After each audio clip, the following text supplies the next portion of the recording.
We cast not our eyes below. We say to ourselves, we are how we came, wounded from struggles, triumphant in our survival, entitled by birthright to belong to this, the only humankind there is, saying, I am included, I belong, I am here, and I will be and do. I will breathe joy into a desolation. I will breathe peace into conflict. I will breathe life into destruction. I will be the earth I wish to see. I am growth and hope and glee. Words of the Reverend Gallardo.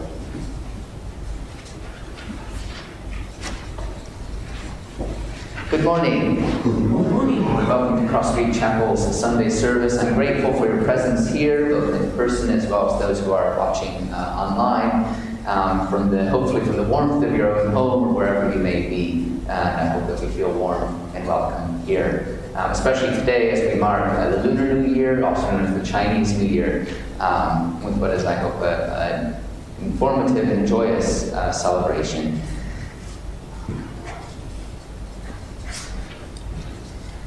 But however it is that you have come into this space, and whatever it is you have come seeking, if you are here with tears and sorrow, or with joy and laughter, if you've come looking for a few words of wisdom, or perhaps just a chance to rest with the divine, I hope it will be found, as well as a warm community and a buoyant and singing community, as we join in with our first hymn in the Purple Book, number 142, Roger Mason's Shining Through the Universe.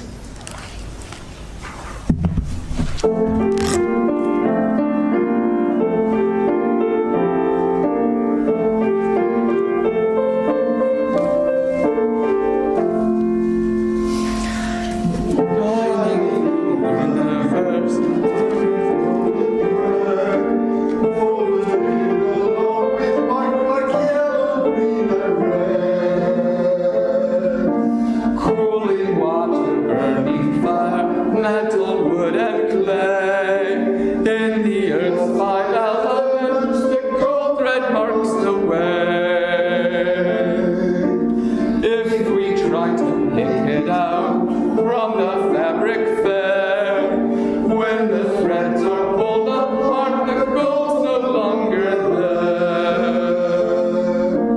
Under heaven, over earth, north to southern pole, if you trace the golden thread, the way will calm your soul.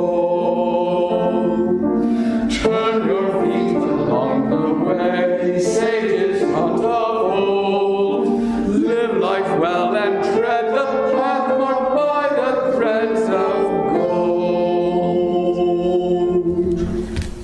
Thank you. I am aware that I skipped an element, so my apologies for our IT. And that is, of course, our call to worship. For which today I've picked a short poem by Matsuo Basho. Year's end, all corners of this floating world swept. The words of Matsuo Basho.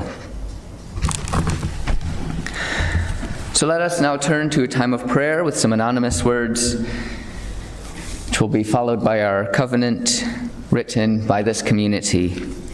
It's printed in your order of worship and will appear online for those listening at home. Praise, all praise for the gifts of this day. Praise, all praise for the gift of music and art, creativity and all beauty that lifts and inspires our spirits. Praise for the gift of new life and for the gathered community in this house of light for all people. Amen. And please read with me our covenant. We gather here in sacred fellowship to witness the fullness of our lives and all life, to hold and be held, tell stories and listen, to be renewed and renew the world. We speak with care and patience. We act with gentleness and compassion. We forgive each other and ourselves. In faith that we build beloved community, we renew our covenant today. Amen.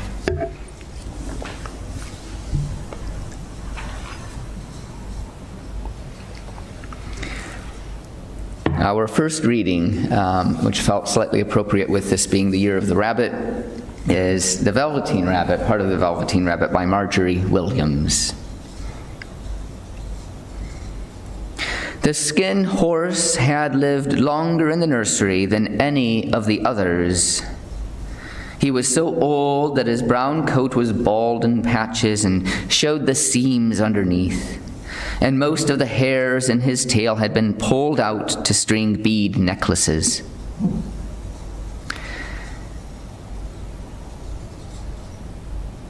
He had seen a long succession of mechanical toys arrive to boast and swagger, and by break their mainsprings and pass away, and he knew they were only toys and would never turn into anything else.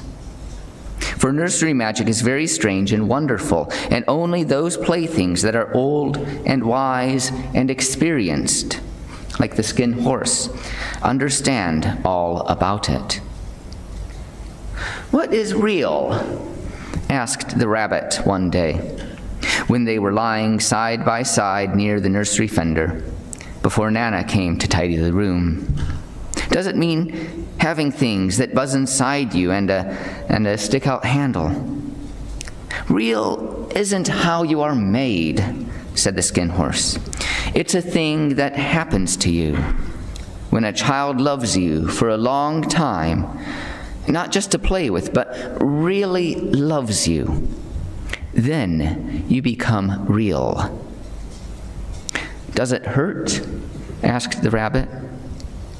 "Sometimes," said the skin horse, for he was always truthful. "When you are real, you don't mind being hurt." "Does it happen all at once, like being wound up?" the rabbit asked, "or bit by bit?" "It doesn't happen all at once," said the skin horse. "You become. It takes a long time.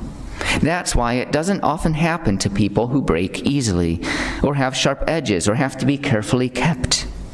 Generally, by the time you are real, most of your hair has been loved off, and your eyes drop out, and you get loose in the joints and very shabby. But these things don't matter at all, because once you are real, you can't be ugly, except to people who don't understand." "I suppose you are real," said the rabbit. And then he wished he had not said it, for he thought the skin horse might be sensitive. But the skin horse only smiled. "The boy's uncle made me real," he said. "That was a great many years ago. But once you are real, you can't become unreal again. It lasts for always." From The Velveteen Rabbit by Marjorie Williams. So you now have a chance to share your lives, your realness, your joys and sorrows, your trials and your triumphs. If you want to share these publicly, please come forward and light a candle. If you have a few words to say, please come to the microphone so those listening online, those using the loop system might be able to hear. If you are online, please type into the chat box and your message will be read out. You can light a candle in silence, of course. And as always, if you wish to hold your life in your heart, your presence here is enough.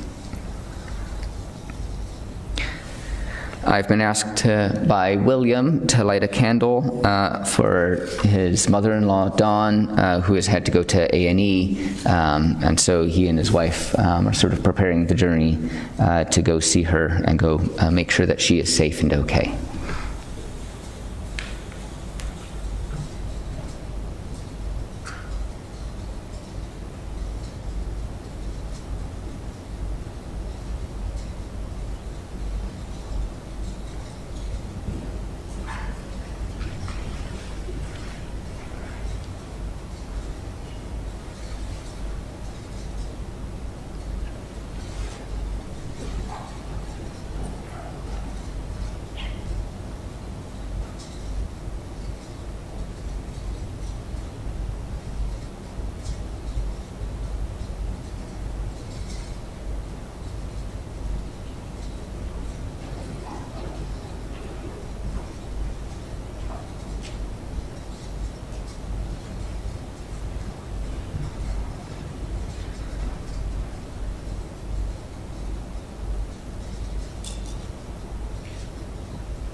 I'm lighting a candle on behalf of somebody who Sonia and I may have mentioned before over the years, a former colleague of mine who was towards the end, towards the later stage of her career, was stricken by multiple sclerosis. Her name was, or still is, of course, Deirdre. And Deirdre is the most wonderful person who is now virtually totally paralyzed by MS and has to have her food pureed for her before she can eat it, and has every aspect of her daily life has to be assisted by carers. And I've just received her latest email. You would never guess had you not known the background that she had a care in the world. She was full of news of her family, and was very taken by the fact that, as she put it, it was now the year of the hare. So I think that might not be technically correct, but she's an example to everybody who thinks that life isn't worth living. If you have the right sort of positive attitude, then so many difficulties and obstacles can be overcome. Thank you.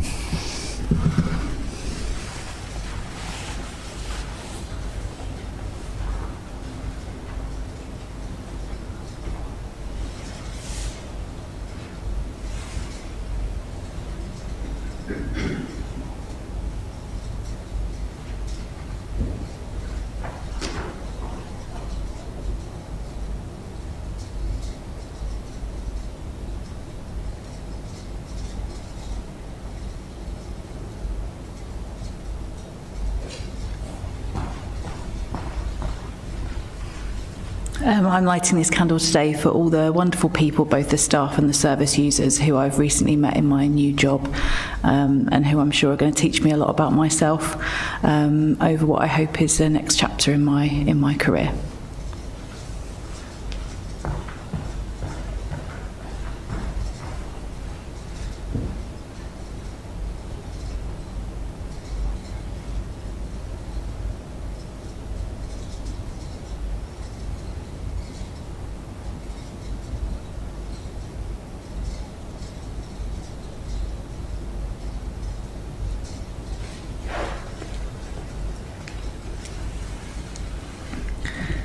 For all those joys and sorrows here spoken. Oh, is there?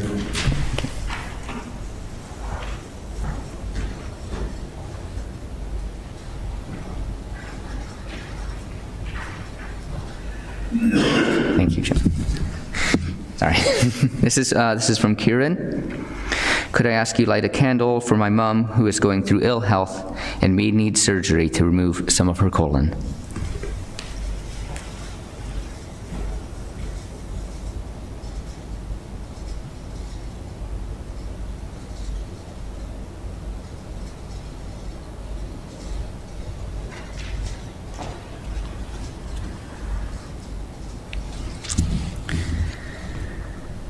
For all those joys and sorrows here spoken, and those that remain silently in our hearts.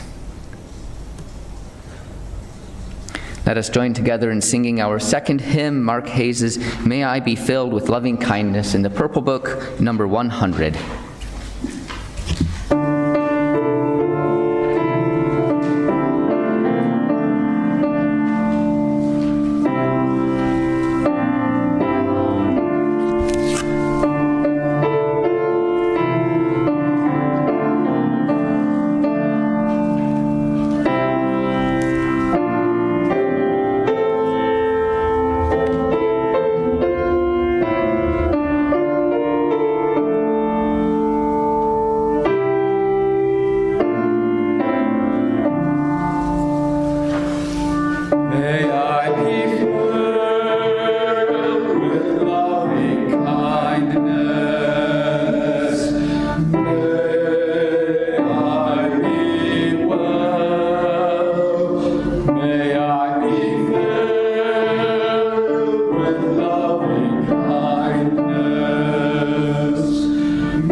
are some absolutely beautiful hymns or songs in the Purple Book.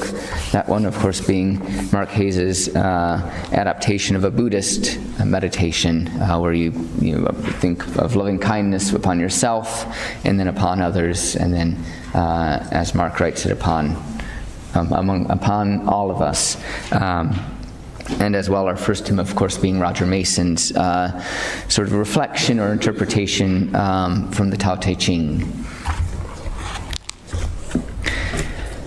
But we now turn to some words from Robert Weston. This is entitled "The Web of Life."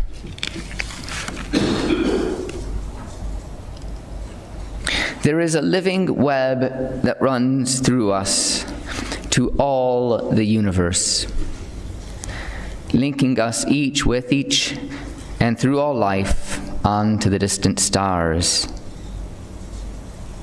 Each knows a little corner of the world and lives as if this were all. We no more see the farther reaches of the threads than we see of the future, yet they're there. Touch but one thread, no matter which. The thoughtful eye may trace to distant lands its firm continuing strand, yet lose its filaments as they reach out, but find at last it coming back to the place from which it led. We move as in a fog, aware of self, but only dimly conscious of the rest, as they are close to us in the sight or feeling. New objects loom up from time to time, fade in and out. Then, sometimes as we look on unawares, the fog lifts, and there is the web in simmering beauty, reaching past all horizons. We catch our breath, stretch out our eager hands, and then in comes the fog again, and we go on, feeling a little foolish, doubting what we have seen. The hands were right. The web is real. Our folly is that we soon forget. The Web of Life by Robert Weston. And drawing upon that interconnection of all things, let us return to a time of prayer with these words from Lao Tzu's Tao Te Ching. If there is to be peace in the world, there must be peace in the nations. If there is to be peace in the nations, there must be peace in the cities. If there is to be peace in the cities, there must be peace between neighbors. If there is to be peace between neighbors, there must be peace in the home. If there is to be peace in the home, there must be peace in the heart. Amen. And so let us enter into a period of silence for reflection, meditation, contemplation, and personal prayer.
Thank you.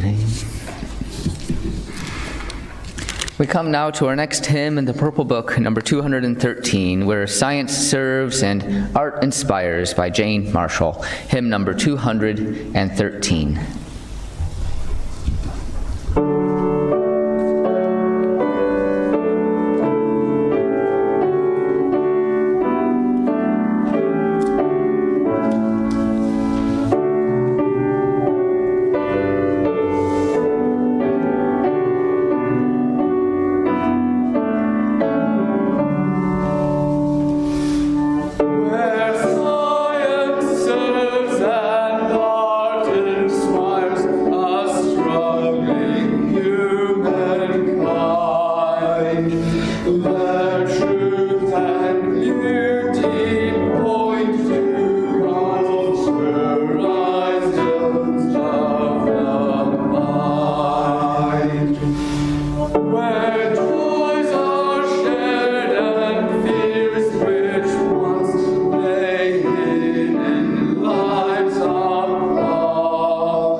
Last week I said Happy New Year, as that was my first Sunday service back. And I find myself saying Happy New Year again today, not just because there are people here that I haven't seen since 2022, but also because, as Manchester well knows, we are beginning our Lunar New Year's celebrations. Also known as Chinese New Year, this is a calendar change based on the moon's cycle rather than the sun. It is marked in China and many other East Asian cultures, and of course in our vibrant multicultural city. I don't want to dissuade people from enjoying the tea and coffee afterwards, but if you are able to catch a bit of the festivity in the parade, I highly, highly recommend it. Chinese New Year has its own mythology, its own origin story. A village being terrorized by Nian, a horrible monster. The villagers fear that their homes will be destroyed and their children eaten. But a man, a mysterious stranger named Yan Huang, comes to defend the village. As the villagers seek shelter and hiding spaces, he calmly decorates the town with red paper. He sets off fireworks and causes a great ruckus and noise, and to the villagers' surprise, their homes are unscathed by Nian. Yan Huang had learned that the monster feared the color red as well as loud noises. Nowadays, red epitomizes the new year. Red clothing, red lanterns. Children are given red envelopes with money.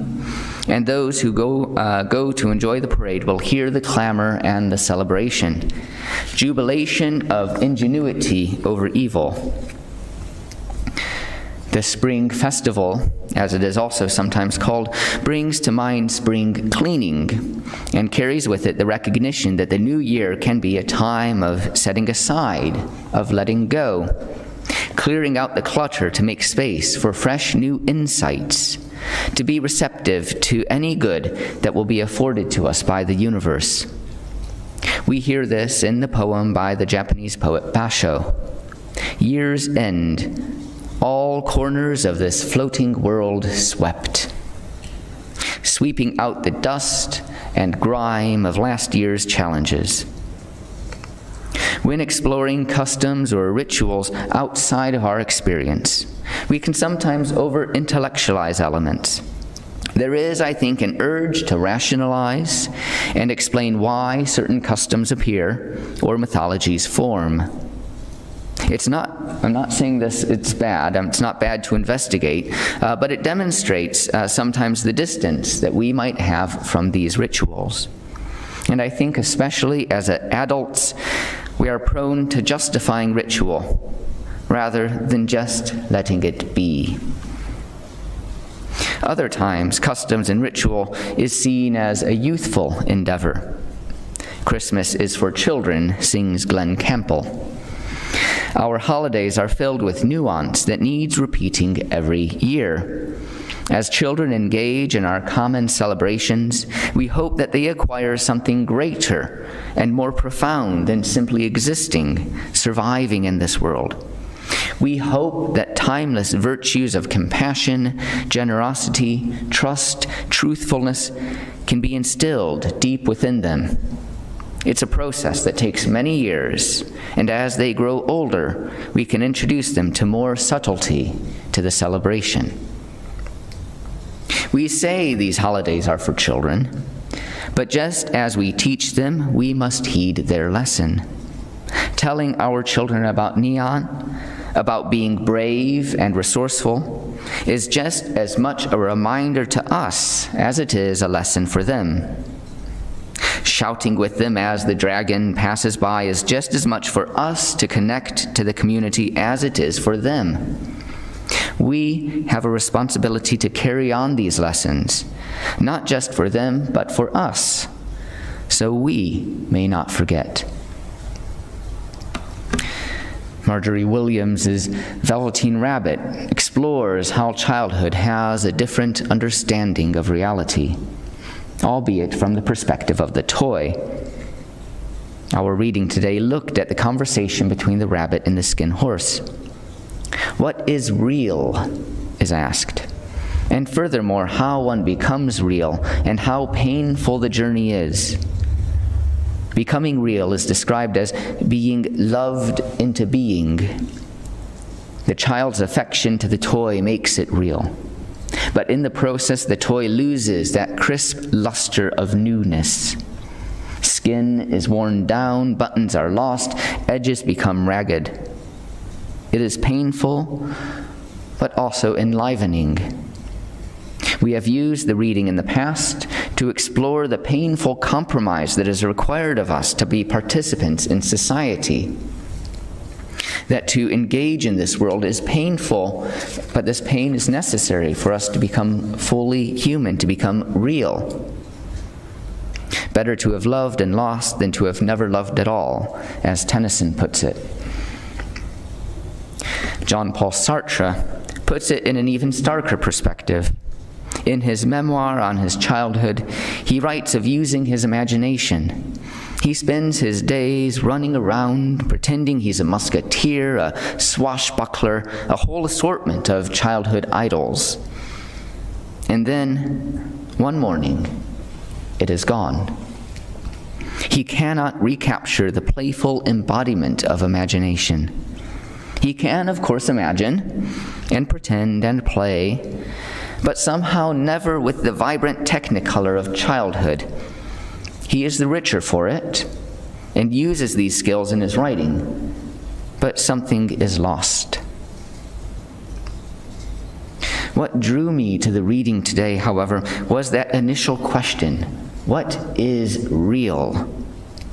And we can see how this question is answered differently by children, by adults, and indeed by toys.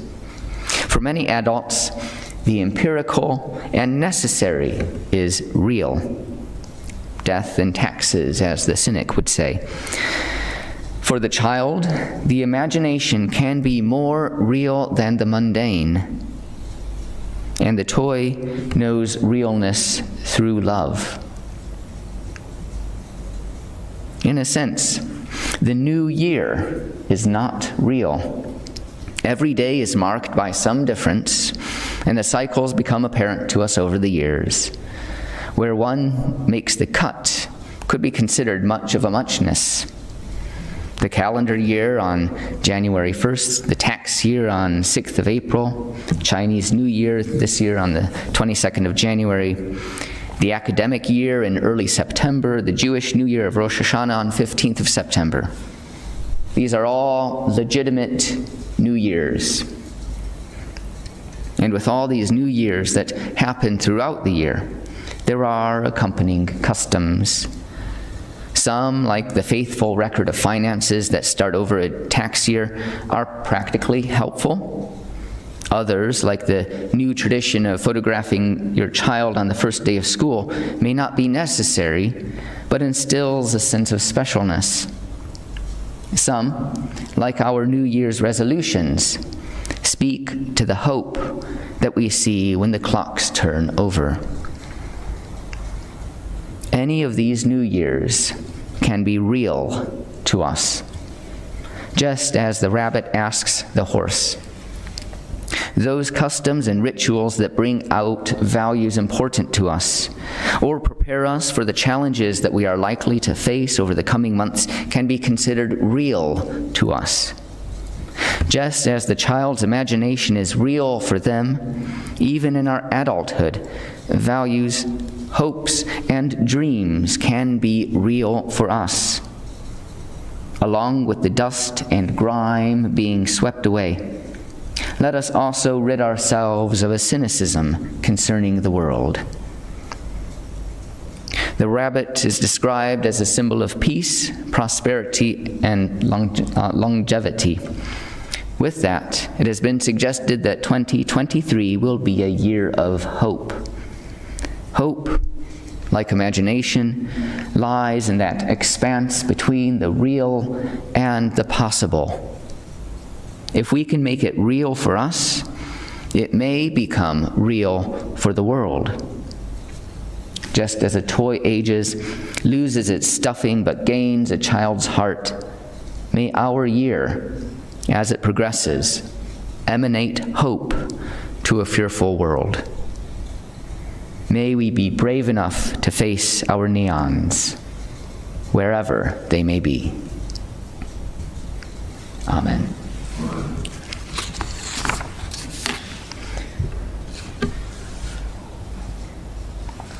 A few notices before we sing our final hymn. If you're in need of pastoral care, please speak with me or write to minister@crossstreetchapel.org.uk. You can write as well to join our mailing list.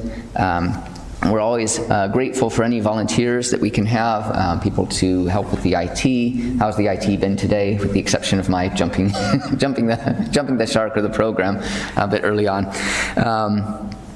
IT, flowers, greeting, providing greetings. It's always nice to have other voices up here. We have a sign-up sheet, or again, if you want to write to me to express a date that you might be available to help out, that would be fantastic. Assisting with the tea and coffee. Do we have anyone to help with the tea and coffee today? Thank you, Alvin.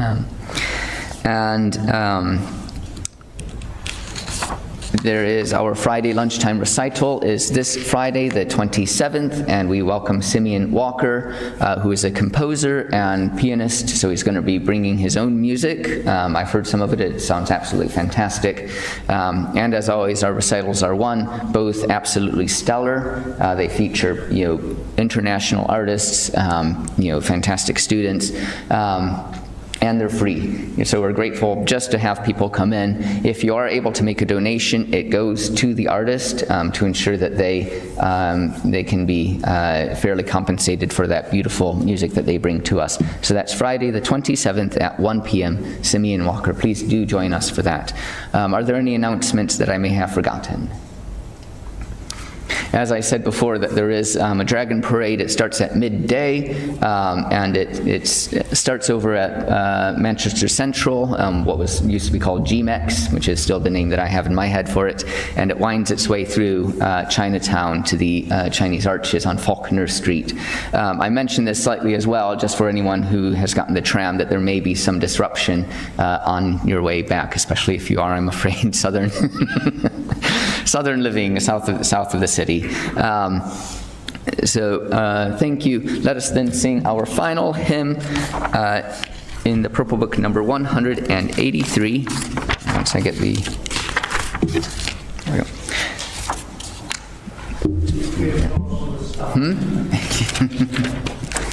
We are Daughters of the Stars, hymn number 183.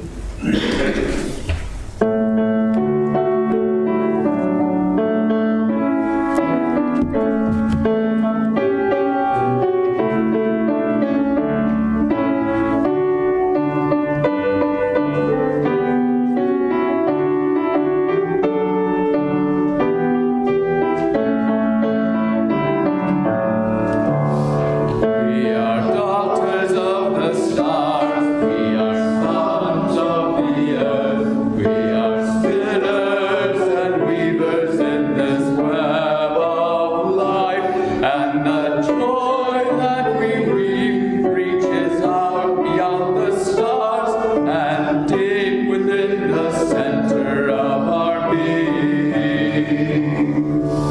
We are daughters of the orchards, we are sons of the field, we are planters and reapers in the web of life, and the vision that we weave reaches out beyond the stars and deep within the center of our being. We are daughters of tomorrow, we are sons of our dreams, we are planters and builders in this web of life, and the future that we weave reaches out beyond the stars and deep within the center of our being. Thank you. That was a new one for us all. You did quite well with it. So thank you, Green, for that beautiful evocative music today. Thank you, Emma, for the IT, Anna, for greeting, and for these flowers that have continued on. We love our robust flowers here. Thank you, Alan, for the tea and coffee that we are about to enjoy, and thanks to Robin and Sonia for helping to set up. And thank you to all of you, and Peter as well, for helping to set up. And thank you to all of you for creating and sharing worship today. We close with the words of Justina Chen. To dream is to starve doubt and feed hope. Amen.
you.